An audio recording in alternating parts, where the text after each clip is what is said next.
નમસ્કાર દોસ્તો, આજે વાત કરવી હતી મોહનલાલ અગ્રવાલનું પુસ્તક અઘોર નગારા વાગે. એના બે ભાગમાં પ્રકાશિત થયેલું નવ ભારત સાહિત્ય મંદિર દ્વારા એને પ્રકાશિત કરવામાં આવેલું છે.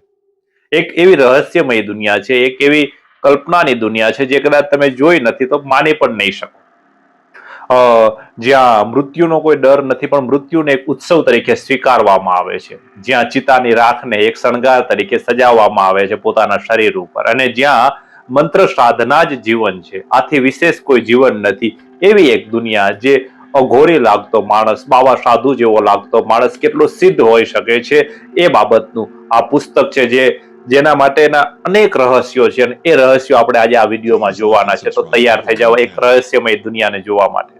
આમ તો મોહનલાલ અગ્રવાલના ઘણા બધા પુસ્તકો છે જે આ સાધુ જીવનને લગતા છે, પણ આ અઘોર નગારા વાગે છે, આમાં મોહન અગ્રવાલને હું લેખક નથી માનતો, પણ એક સાધક યાત્રી છે, જે એને જોયું છે, જે જાણ્યું છે, એના ઉપર એને લખ્યું છે. અને આ કોઈ મારા જેવી લખેલી કોઈ કલ્પિત ઘટનાઓ નથી.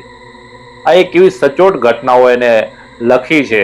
હિમાલયના બર્ફીલા પહાડોમાં સાધના કરતા સાધુઓ એને જોયા છે, એની સાથે વાતચીત કરેલી છે, અને હિમાલયના ગિરનારની ગુફાઓમાં રખડતા સાધુઓ સાથે એને વાર્તાલાપ કર્યો છે, એના ચમત્કાર જોયા છે, એમની સાધનાઓ જોઈ છે, અને સાધના વિશે બહુ ઊંડાણથી જ્ઞાન મેળવ્યું છે.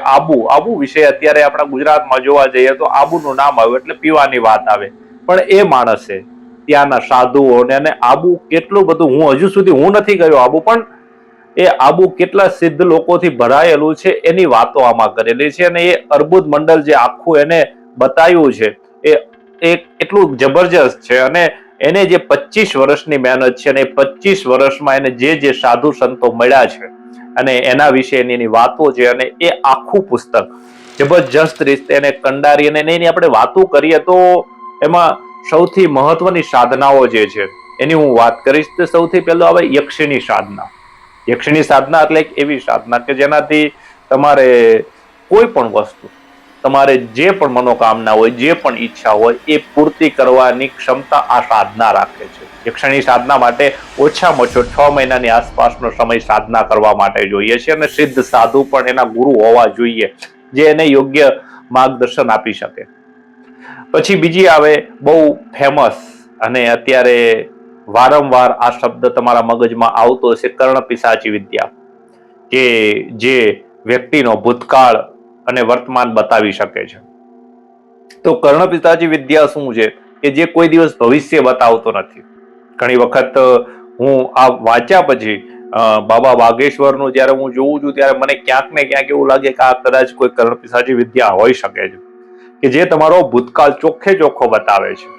એ વિદ્યાની સાધના તમે કરેલી હોય, અઠવાડિયા 10 દિવસની સાધના છે, બરાબર, એ સાધના પૂરી થઈ જાય ત્યાર પછી માણસ જે છે એ ગમે તે વ્યક્તિનો જોવે એનો ભૂતકાળ તરત તાત્કાલિક બતાવી દે છે, તમારા ભૂતકાળમાં આવું હતું. અને કદાચ શક્ય છે કે અત્યારે જે કોઈ ભુવા ભારાડી છે, કોઈ જાણતું હોય, હું કોઈ દાવો નથી કરતો, પણ કદાચ કોઈ જાણતું હોય, બની શકે છે. કર્ણપિશાચી વિદ્યા કોઈ દિવસ ભવિષ્ય બતાવતી નથી, પણ તમારો ભૂતકાળ બતાવે છે. અને એના જે મર્યાદાઓ એને લખી છે, એની જે ખામીઓ લખી છે, એની ત્રુટી લખી છે, અદ્ભુત. જ્યારે તમે વાંચવાની શરૂઆત કરો કર્ણપિશાચી વિદ્યાને, ત્યારે તમને એમ થાય કે આ વિદ્યા તો મારે સાધવી પડશે, મને ખબર પડશે. પણ એને જ્યારે છેલ્લે જ્યારે એના વિશે જણાવ્યું છે, ત્યારે મને એમ થયું કે નહીં, આ વિદ્યા ના હોવી જોઈએ. કારણ કે આખે આખો સંબંધ અને આખે આખું જીવન આપણું ખોટા ઉપર ટકેલું છે. હરેક વસ્તુ ખોટા ઉપર આપણા સંબંધો પણ ખોટા ઉપર ટકેલા છે, કોઈને આપણે સાચું કહી શકતા નથી. તો એવી રીતે કર્ણપિશાચી વિદ્યા જો તમે જાણતા નથી, તો તમે મારા વિશે શું વિચારો છો, તમે મારા મોઢે સારું બોલો છો, પણ શું વિચારો છો એ હું વિદ્યા જાણતો હોય તો જાણું છું. પછી મારો ભાઈ હોય, મારા મા બાપ હોય, મારી પત્ની હોય, બધા, અને ક્યાંક ને ક્યાંક આપણને ક્યાંક ને ક્યાંક ખોટું લાગી જાય એટલે આપણે એના વિશે ખરાબ વિચારવાના જ. એટલે કર્ણપિશાચી વિદ્યા બહુ દુઃખદાયક છે, અંદર ને અંદર પીડા ઉપજાવનારી છે. એટલે જેથી કરી અને મોહનલાલ અગ્રવાલ જે લેખક છે એ ચોખ્ખી ના પાડે છે કે આ સંસારી લોકોને જાણવા જેવી વિદ્યા નથી. હા, તમે સંસાર ત્યાગી દીધો છે અને તમે કોઈ જંગલમાં રહો છો અને એક સિદ્ધ સંત થવા માંગો છો, તો આ વિદ્યા થોડી ઘણી જરૂરી છે, પણ સંસારી માટે બિલકુલ જરૂરી નથી આ કર્ણપિશાચી વિદ્યા. પછી ત્યાર પછી એક બીજી વિદ્યા છે કચ્ચા કલવા, કચ્ચા કલવા વિદ્યા એવી છે કે જે તમારું કામ બીજાને જેને કહેવાય ને કે રોકવા માટે, તમને ક્યાંય પણ કોઈ પણ વ્યક્તિને તમને તકલીફ છે અને એને તમારે કોઈ પણ પ્રકારનું કામ કરતો અટકાવવો છે, તો એના માટે કચ્ચા કલવા વિદ્યા છે ને એ તો જબરજસ્ત બતાવી છે એને, કે 5 થી 7 વર્ષનું કોઈ બાળક મૃત્યુ પામ્યું હોય અને એને જ્યાં દફન કરવામાં આવ્યું ત્યાંથી એની લાશને રાત્રે બહાર કાઢવાની અને એની ઉપર તમારે આખી સાધના કરવાની, વળી પાછું સવાર થતા એ લાશને હતી ત્યાં દાટી દેવાની, બીજા દિવસે પાછી કાઢવાની, પાછી એના ઉપર સાધના કરવાની, ત્રીજા દિવસે પાછી દાટવાની, આવી રીતે 10 દિવસ સુધી સતત કામ કરવાનું અને 10મા દિવસે એ છોકરાની લાશ, જે 5 થી 7 વર્ષનો છોકરો છે, એ જીવતો થાય અને પછી તમને તમારી સાથે બંધાય, બોલે બંધાય, વચને બંધાય કે ભાઈ તમે જે કહેશો એ કામ કરીશ. પછી જે અત્યારની આપણે કહેવાય ને કે બધા ગઈઢિયા ઘણા બધા કહેતા કે નજરબંધી કરી છે, કે તમને જે બતાવે એ જ તમે જુઓ. આ નજરબંધી એક કચ્ચા કલવા વિદ્યાનો ભાગ છે. પછી ત્યાર પછી બીજી વાત કરીએ તો યોની પૂજા, બરાબર, કે કોઈ જે છોકરીને રજસ્વલા થઈ ગઈ છે ત્યાર પછી, જે કિશોર અવસ્થામાં નથી અને યુવાનીમાં પ્રવેશી છે એવી સ્ત્રી અને પૂરી શુદ્ધ હોય એ સ્ત્રીને નગ્ન હાલતમાં કરી એની યોની પૂજા કરી જે સાધના કરવામાં આવે છે, જે સિદ્ધિ મેળવવામાં આવે છે, એની યોની પૂજા કહેવામાં. આવી તો અઢળક વિદ્યાઓ વિશે એને વાત કરી છે આ ઘોર નગારા વાગે, અને તમે વાંચો એટલે મગજ આખું શૂન્ય થઈ જાય છે. કારણ કે મને અત્યાર સુધી આ બધી વાતો જે છે એ થોડી ભ્રામક લાગતી હતી, થોડી કાલ્પનિક લાગતી હતી કે નહીં ખરેખર આવું નહીં, પણ વાંચ્યા પછી મને એવું લાગે કે ના, ખરેખર આવું હોઈ શકે છે. અને જે અમુક વસ્તુઓ જે આપણે અત્યારે અમુક વિડીયો જોઈએ છીએ કે ભાઈ અમુક સાધુ આવે છે, મંદિરે જાય છે, દીવાસળી કશું નથી છતાં એ ત્યાં ઉભા રહે દીવો કરી નાખે છે, તો આ બધી તો સામાન્ય વિદ્યાઓ એને બતાવી છે. મોહનલાલ અગ્રવાલે જે વિદ્યા બતાવી છે બધી સામાન્ય છે. સિદ્ધ સાધુની વિદ્યાઓ કેવું હોય તો અદ્ભુત છે. અને એમાં આ 3 પ્રદેશ એને બહુ મહત્વના લીધા છે. એક તો હિમાલયનો બર્ફીલો પ્રદેશ જ્યાં રહેતા સાધુઓ, બીજું ગિરનારની ગુફાઓ અને ત્રીજું આબુ. આ ત્રણેયને મહત્વના લઈ અને બધા સાધુ સંતોના નામ સાથે, પુરાવા સાથે અને એને આપેલા જવાબ સાથે એને જબરજસ્ત રીતે કંડાર્યું છે. અને ત્યાર પછી મને થોડી સાધુઓની સિદ્ધિઓ ઉપર વિશ્વાસ આ પુસ્તક વાંચીને આવ્યો છે. અગાઉ મને બિલકુલ નહોતો. એટલે આમ જોવા જવું તો ખરેખર કઈ વાત કરવી ને કઈ ન કરવી એ બાબતમાં હું પોતે કન્ફ્યુઝ છું.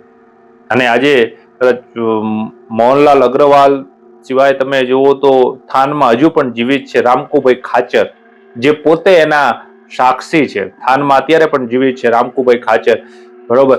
એમની સાથે જે બાલકનાથને જે મળ્યા છે આપણે થાનની ગુફાઓમાં, એની જે ઘટના છે અદ્ભુત ઘટના છે. માણસ પોતે એક એડવોકેટ હતો, વકીલ હતો, અને પોતે હું કદાચ ભૂલતો ન હોય તો કાશીની આસપાસ યુપીમાં પોતે વકીલાત કરતો હતો એ માણસ. અને પછી અચાનક એક દિવસ એના વિરોધ પક્ષમાં, જેના વિરોધમાં એક કેસ લડતો હતો, એ લોકોએ એની પત્ની પર બલાત્કાર કર્યો, વકીલની એક અદાવત રાખી, અને ત્યાર પછી એ બલાત્કાર કર્યો અને એ રાતે એની પત્ની આપઘાત કરી અને મૃત્યુ પામે. ત્યાર પછી આ માણસને એમ થઈ જાય છે કે આ બલાત્કાર કરવામાં 4 માણસોનો હાથ છે, તો મારે આ 4 માણસોને મારવા છે, પણ કાયદાકીય રીતે હું પોતે નિર્દોષ રહેવો જોઈએ. એના માટે આપણે જે ફેમસ શબ્દ જે કામરૂ દેશમાંથી વિદ્યા શીખી જાય છે, જે મતલબ કે આસામની આસપાસનો જે પૂર્વનો આપણો પટ્ટો છે, તો એ બાજુ એ જાય છે, બંગાળની બાજુ, અને ત્યાં જઈ એક સાધુને મળી અને પોતે પોતાની આપવીતી કહે છે. અને પછી કહે છે કે ભાઈ મારે ગમે એમ કરીને આ બધી વિદ્યાઓ શીખવી છે, મારે એ 4ને મારવાના છે. અને ત્યાર પછી એક વિદ્યા પોતે શીખતા જાય છે. વિદ્યા શીખી અને પછી એ એડવોકેટ કહો કે બાલકનાથ કહો, એ પોતાના ગામમાં પાછો ફરે છે. અને એ 4 લોકોને એવા પ્રકારના મૃત્યુદંડ આપે છે કે જે જોઈને આપણને એ વાંચીને અરેરાટી થઈ જાય. અને જ્યારે 4 ને મૃત્યુ આપી દે છે ત્યાર પછી એની પાછળ આનો પસ્તાવો છે બાલકનાથનો, કે ભાઈ આ મારાથી ખોટું થઈ ગયું છે, મેં મારો પોતાનું વેર લેવા માટે 4 પરિવારનો માળો વીખી નાખ્યો છે. બસ ત્યાર પછી એ પોતે થાનમાં 11 વર્ષ રહે છે. અને એમની સાથેની વાતચીત, એમની પૂરી આપવી તમે વાંચો એટલે તમારું એકદમ જેને કહેવાય ને મગજ કામ કરવાનું જ બંધ કરી દે છે, કરું આ શું છે. એટલે તમે જો કદાચ આવી રહસ્યમય દુનિયા જોવા માંગતા હોય, એના વિશે વાંચવા માંગતા હોય, એના વિશે જાણવા માંગતા હોય, તમારા માટે બેસ્ટ પુસ્તક છે અઘોર નગારા વાગે. એવું નથી કહેતો કે મોહનલાલ અગ્રવાલ અમારા સુરેન્દ્રનગરના છે એટલે હું વખાણ કરું છું, પણ ખરેખર મૃત્યુના જે ગૂઢ રહસ્યો છે કે મૃત્યુ પછી શું થાય, તો એ જાણવું હોય તો એના માટે તમારે અઘોર નગારા વાંચવું પડે. અને આ સિવાયની અઢળક, જેને કહેવાય કે સામાન્ય ધાતુમાંથી સોનું અત્યારે તો 1.5 લાખે પહોંચી ગયું છે, બરોબર, લોઢામાં સોનું જબ દઈને બનાવી નાખવું હોય અને એ વિદ્યા જાણવી હોય તો તમારે અઘોર નગારા વાંચવું. આવી અઢળક વાતો છે જે અઘોર નગારા વાંચવાથી તમને સાંભળવા મળશે. અને એની જે અમુક જે આપણે આધ્યાત્મિક લેવલથી થોડા નીચે જતા રહ્યા, એમાં હું પણ આવી જાઉં છું. એ થોડા તમે આધ્યાત્મિક લેવલ તરફ ફરશો. અંધશ્રદ્ધા નથી કહેતો, પણ ખાલી શ્રદ્ધા તમારામાં વધશે. અને તમે જે આપણું જેને કહેવાય ને કે જૂના આપણા જે ગ્રંથો છે, જેવા અથર્વવેદ જેવા, તો એ ગ્રંથો ખરેખર કપોળ કલ્પિત નથી, પણ એ કંઈક ને કંઈક નોલેજ આપતા છે. એ બાબતે તમને 100% વિશ્વાસ આવશે. તો હું તો કહું છું, વહેલી તકે આ અઘોર નગારા પુસ્તક વાંચો. અને જો કોઈ તમે વાંચ્યું છે તો 100% જણાવજો તમને કેવું લાગ્યું. ધન્યવાદ.